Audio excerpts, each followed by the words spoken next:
야당은 문재인 대통령 집권 4년의 시간을 내로남불의 흑역사로 혹독하게 평가하면서 국정 대전환을 촉구했습니다. 네, 하지만 여당은 대통령이 연설을 통해 국난 극복에 대한 자신감을 보여줬다며 남은 1년을 긍정적으로 내다봤습니다. 박서경 기자가 보도합니다.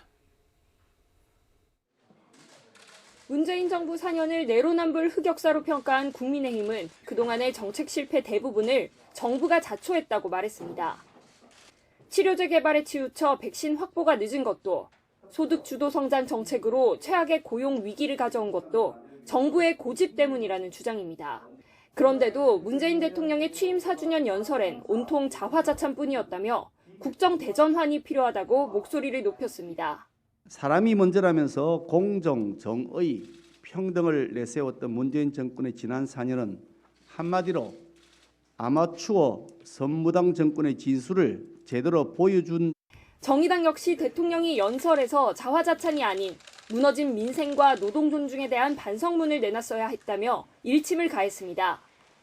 특히 180석을 얻어낸 지난 총선 전 연동형 비례대표제를 민주당이 파기한 것을 언급하며 정부가 촛불 민심을 기만하고 자만에 빠졌다고 비판했습니다. 그러나 촛불 정부를 자임한 문재인 정부는 대통령과 캠프, 여당에 의존한 아주 협소한 틀로 정부를 구성했습니다. 제한적이지만 선거법 개정을 이루어냈는데 그마저도 거대 양당의 기득권 공조로 철저히 유린됐습니다. 그러나 당 지도부가 함께 문 대통령 연설을 시청한 더불어민주당의 분위기는 달랐습니다. 민주당은 대통령이 국난 극복과 북핵 문제 해결에 자신감을 보여줬다고 찬사를 던졌습니다. 특히 송영길 민주당 대표가 핵심 과제로 삼은 백신과 부동산 문제 등을 문 대통령 역시 강조해 당과 청의 정책 기조가 완벽하게 일치한다며 기대감을 나타냈습니다.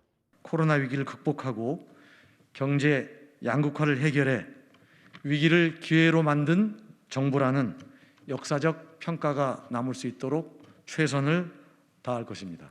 문재인 정부 4년에 대한 여야의 평가가 엇갈리는 건 어찌 보면 한국 정치 현실에서 자연스러운 일입니다.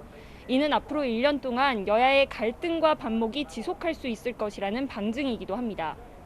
YTN 박서경입니다.